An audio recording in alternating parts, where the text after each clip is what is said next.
લગભગ હવે આખું વર્ષ અમેરિકન મકાઈ મળે છે અને આ મકાઈ એટલી બધી સ્વાદિષ્ટ હોય છે ને કે એને શેકીને ખાઓ, બાફીને ખાઓ કે એમાંથી કોઈ પણ શાક કે વાનગી બનાવો ને તો પણ બધાને પસંદ આવે છે. તો ચાલો આજે આપણે કિચન સિરીઝમાં માત્ર 10 મિનિટમાં બની જાય એવી મકાઈની ખમણી બનાવી લઈએ. આ ફટાફટ બની જાય છે. જો નાની મોટી ઘરમાં કોઈને ભૂખ લાગી હોય ને તો આ બેસ્ટ ઓપ્શન છે. સાથે મજા પણ આવે અને પેટ પણ ભરાઈ જાય. તો જો તમે ક્યારેય આ રીતે ટ્રાય ના કરી હોય ને તો એકવાર જરૂરથી બનાવજો. તો ચાલો બનાવી લઈએ મકાઈની ખમણી.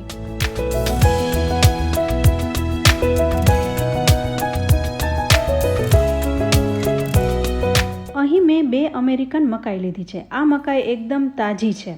આ મકાઈ જ્યારે માર્કેટમાંથી ઘરે લઈ આવો ને ત્યારે માત્ર 2 જ દિવસમાં એનો ઉપયોગ કરી લેવો, જેથી એમાંથી બનતી વાનગી એકદમ ટેસ્ટી થાય. હવે આ બંને મકાઈને આપણે એક મોટા કાણાવાળી ખમણીથી ખમણી લેવાની છે. તો અહીં તમે જોઈ શકો છો ખમણીના હોલ છે એ મોટા છે, એટલે મકાઈની પેસ્ટ પણ નહીં થાય અને દાણા આખા પણ નહીં રહે, એવી રીતે ખમણાઈ જશે. તો અહીં આપણે બંને મકાઈને ખમણી લેવાની છે.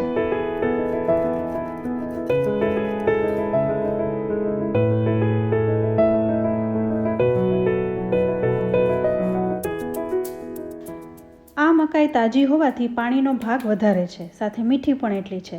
તો અહીં બંને મકાઈનું આખું ભાગું છીણ કરી લીધું છે.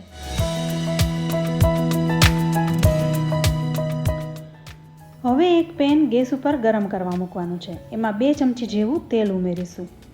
તેલ ગરમ થઈ જાય એટલે એમાં 5 ચમચી જેવી રાઈ ઉમેરવાની છે. રાઈ સરસ રીતના ફૂટી જાય ત્યારબાદ આપણે 5 ચમચી જેવી હિંગ ઉમેરીશું. સાથે થોડા લીમડાના પાન અને 2 લીલા મરચાંને મેં અહીં ઝીણા ઝીણા સમારીને રાખ્યા હતા, એ પણ સાથે ઉમેરી દેવાના છે. મરચાંને અડધી મિનિટ માટે તેલમાં સાતળી લઈશું. અહીં આપણે લાલ મરચું પાવડરનો ઉપયોગ નથી કરવાનો, એટલે તમે જે રીતના તીખાશ ખાતા હોય એ પ્રમાણે મરચાં સમારીને ઉમેરી દેવાના છે. મરચાં સતળાઈ રહ્યા છે તો સાથે આદુનો નાનો ટુકડો છીણીને ઉમેરી દઈશું અને મિક્સ કરી લઈશું.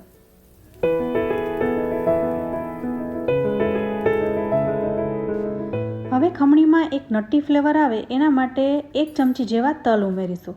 તલ આપણે અહીં લાસ્ટમાં ઉમેર્યા છે એટલે તરત જ ફૂટવા ન લાગે. તો હવે સારી રીતના મિક્સ કરી લઈશું અને સાથે કાજુ અને દ્રાક્ષ પણ ઉમેરીશું. અહીં તમારે કાજુના કટકા કરવા હોય તો કરી શકો છો. મેં અહીં આખા જ રાખ્યા છે.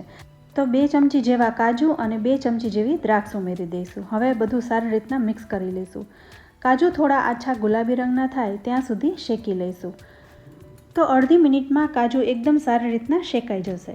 ત્યારબાદ હવે માત્ર 2 ચપટી જેવી જ હળદર ઉમેરવાની છે. બહુ વધારે પડતી હળદર નથી ઉમેરવાની.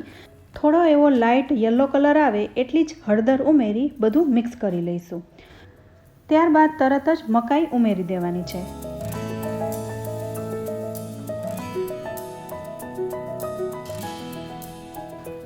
અહીં આપણે મકાઈ કાચી છીણીને જ ઉમેરી છે, પણ ચડતા બિલકુલ વાર નહીં લાગે. હવે આપણે અહીં બધું મિક્સ કરી લીધું છે. તો સાથે સ્વાદ પ્રમાણે મીઠું ઉમેરી દઈશું અને એકદમ સરસ ટેસ્ટી બને એના માટે 4 થી 5 ચમચી જેવું દૂધ ઉમેરીશું. દૂધ ઉમેરવાથી એકદમ ટેસ્ટી લાગે છે. તો 4 થી 5 ચમચી જેવું દૂધ ઉમેરી દીધું છે. હવે મિક્સ કરી લઈશું અને 2 મિનિટ ઢાંકીને રાખી દઈશું, જેથી મકાઈ ફટાફટ ચડી જાય.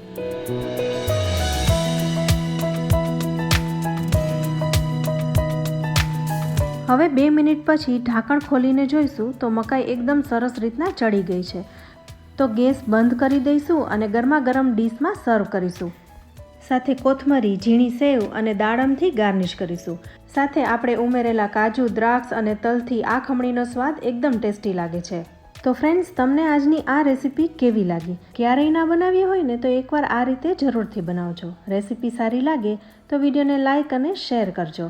સાથે અમારી ચેનલને પણ સબસ્ક્રાઈબ કરી લેજો, જેથી આવનારા નવા વિડીયોનું નોટિફિકેશન તમને જલ્દી મળે. અને ફેસબુક પેજને પણ લાઇક કરજો.